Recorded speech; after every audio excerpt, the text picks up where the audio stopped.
mu jàkkaarloog taskat xibaar yi moom le président de la République dañ ko laaj lan moo ko bàyyi ak waa coalition mu ne ngor am na ñu ne et nan lay def kon ñi mu àndal depuis 2014. mais justement kenn waxul le président mu fàtte coalition bi non faut que mu leer parce que on donne l'impression dañ ko ni fàtteel coalition bu leen defal dara na tàggoog ñoom bàyyi la ñu dem. on a jamais dit ça. D'accord. ngor boobu moo xam nga ci lan la waroon yam pour man li mu leen war a jukkeel ci ay poste mu jox leen ko mais ngor bi warul egg ba muy jël ñooñu di leen dóor suñu kaw. da ngay gis ne day jël ñooñu. mais effectivement parce que tey dégg nga ko keroog mu ne seen télé boobu lu ne lañ ma fay yàq.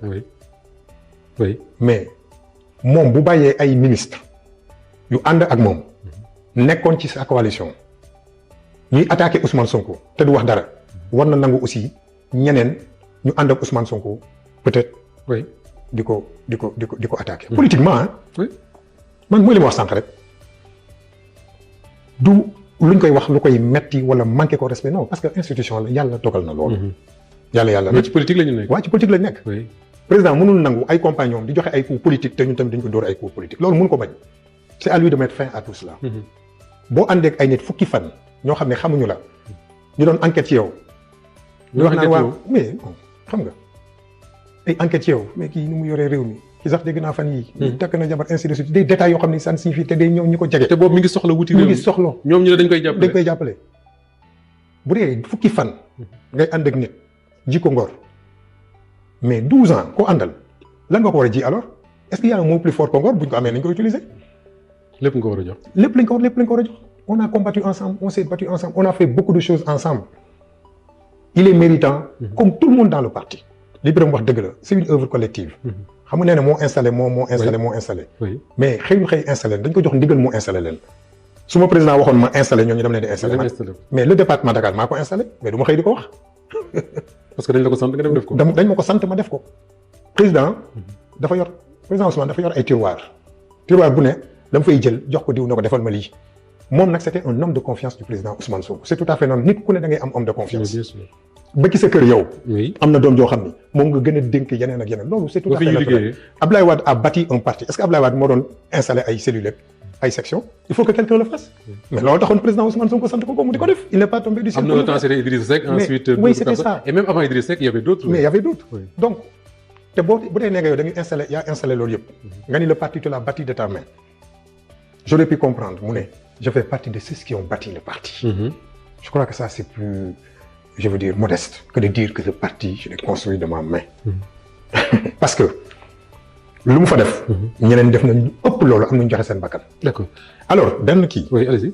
xam nga nee na dañoo amoon objectif fu 500,000. carte jaay 100,000 jaay moins de 100,000. waaw tey ngeen fixé 1 million. donc rien ne dit que ni mën ngeen ko. waaw mais léegi moom. je ne le comprends pas. yow mën nga bokk ci parti ba pare. te yéenewu leen ñu atteindre objectif boobu. non waxewu ko noonu. nee na mënu nekk te xam nga dafa ni. defoon nañ fi 500. oui yam ci 100. ça ne s'est pas passé comme ça. ça ne s'est pas passé comme ça. déedéet. non ça ne s'est jamais passé comme ça. ce n'était pas une activité globale. déedéet Pastef Dakar à travers la GPS Dakar. ñoom ñoo créé woon benn activité tuddee ko wër nombre activité wër nombre. 500,000 électeurs. à Dakar. à Dakar. ça n'a jamais été comme ni ñu wax ni on cherche 1 million de. ça n'a jamais été ça. D'accord bokkut ak parti bu jóg ne il faut 1 million de militants à travers le il faut qu'on établisse la vérité. c'est exactement ça. ci li ñu jëlee Serigne Mor Bousso le coordonnateur de la JPS Dakar. ci la ko président Ousmane Sonko jëlee sax dugal ko dans son cabinet. activité boobu. moo taxoon mu dugal ko dans son cabinet. opération wër nombre. dañ ko tuddee 500,000 électeurs à Dakar. d'accord très bien. te xoolal. mais instant boobu. toi tu es là. tu es en train de bâtir un parti. si nous on n'avait pas réussi. ci lu mu wax je le retrouve. je le prends au mot. si on n'a pas réussi à avoir les 500,000 électeurs te moom mu ne moo doon construire parti bi s'il y a eu un échec à ce niveau il est comptable de cet échec alors. oui absolument alors beneen bi mooy wax. te nag li mu ciy jublu ñaar la.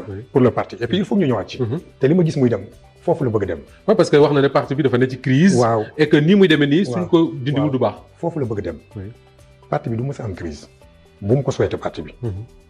yow mais nooy nekkee ci parti di ko souhaité crise publiquement mais en fait c'est un problème c'est une contradiction ñaar la ci jublu. te ça dama koy wax. loolu la ma sama lecture may. et j'espère que je n'aurai jamais raison sur le président de la République. ba léegi yéene naa ko. Moustapha jour bi mu jël parole je lui ai envoyé un message mooy samedi dernier. maa la ko wax le matin. oui Monsieur le Président vous allez partir. Tout le monde va vous écouter. Le Sénégal va vous écouter. Mm. yow ak ce premier ministre. vous incarnez un espoir boo xam ne ça dépasse ça vous dépasse.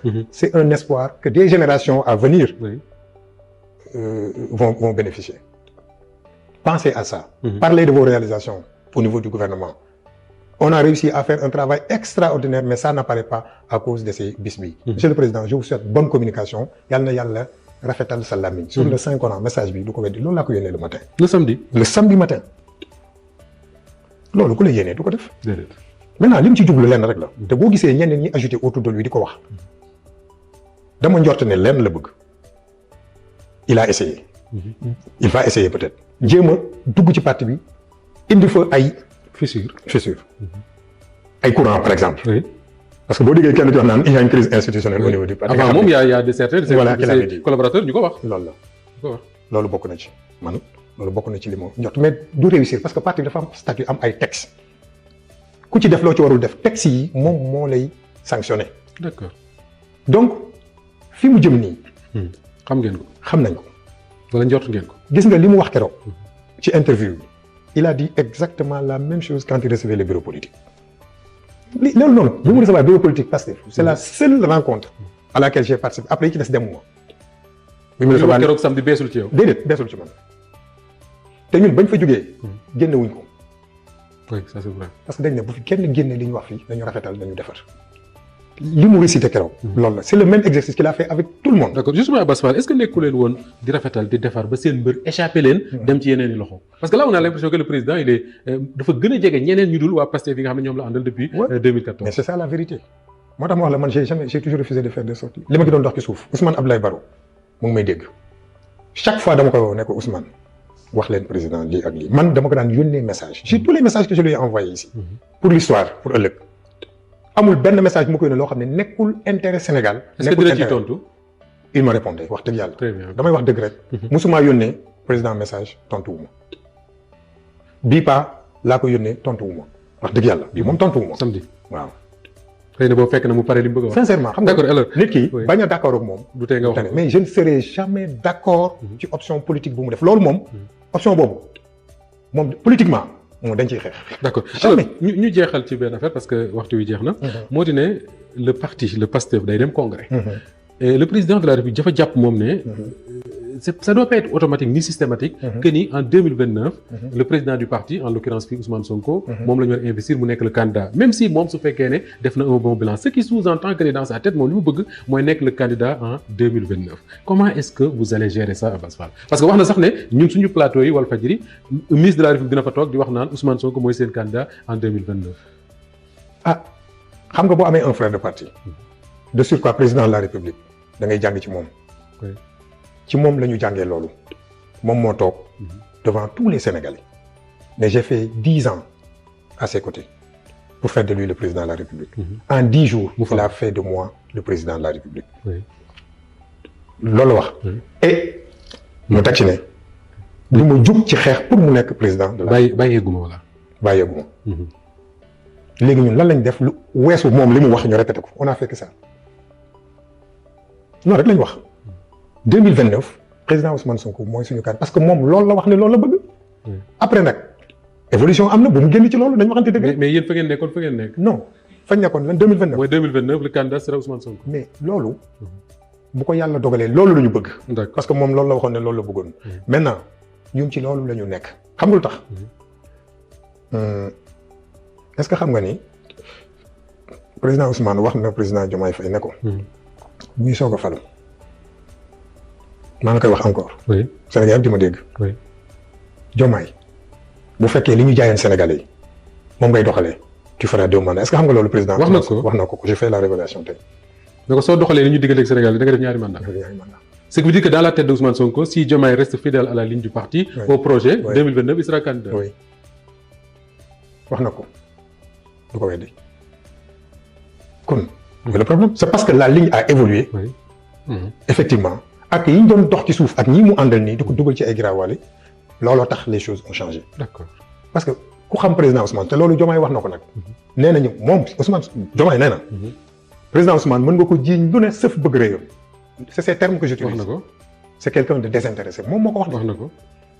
te Ousmane musul am ay kiiwu fauteuil présidentiel dundul loolu dafa bëgg Sénégal un point surtout fondamentalement. D'accord. donc ñun am nañ droit mais boo créé sa Diomaye président 2029 ñun aussi amuñu droit ñu dem créé na pour 2029. voilà te naa la xamal lenn ça je le dis wax na ko député yi te man ci loolu laa gis ne non président Diomaye ci li ma gis ni fële jëm loolu la ñaari chose moo ko animé nee na député yi bu ñu ko ne nii ñun ñëpp nar a ñàkk donc tànk yi mu nekk nii li may wax lu leer la sama lecture tànk yi mu nekk mooy su ma demee ba mënatuma nekk candidat dinaa nekk candidat bu ko parti deful candidat mu nekk candidat yéen ñëpp di ngeen perte mooy lay faire balloter le vote yéen ñëpp daanoondoo ñun ñëpp ñu daanoondoo moom mu dem grignoter opposition dem grignoter et peut-être mu nekk ci ay calcul yoo xam ne buñ ci eggee peut-être ñuy dem ay élection deuxième tour rek ñu perte moom ci loolu la nekk en réalité parce que boo demee bu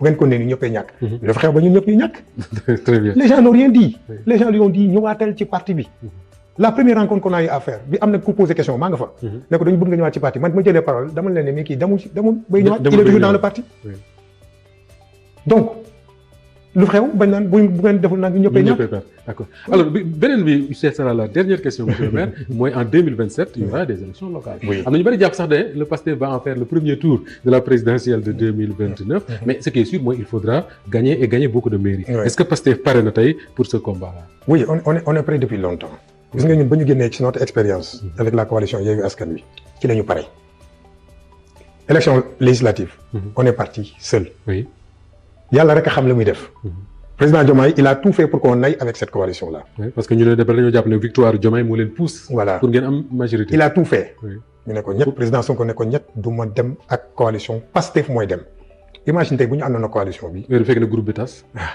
yàlla nag moo xam on a refusé d'y aller élection locale bi ñu jëm nag on ira en coalition effectivement avec la ligne du parti képp ku ñuy fekk si da ngay ñëw dugg ci mouvance bi et dañoo am ay partenaires historiques loyaux yoo xam ne dañuy continuer di ànd ak ñoom on est même dans un projet de fusion avec d'autres partis yoo xam ne dañu war a depuis Yewwi Askan Wi ñoo xam ne ils sont restés dañuy ànd ak ñoom fusion on va élargir le parti à d'autres obédiences politiques yoo xam ne ils sont dans la même dynamique que nous par rapport ak li ñu jaay Sénégalais yi donc on ira aux élections locales avec ce que nous avons notre parti et d'autres partis d'autres mouvements qui sont prêts à nous accompagner en 2027 loolu nag effectivement premier tour élection 2029 Diomaye président xëy na neneen lañ koy tuddee dina dem ñun aussi dinañ dem c'est le jeu démocratique s'il choisit de faire face à PASTEF alors le jeu se fera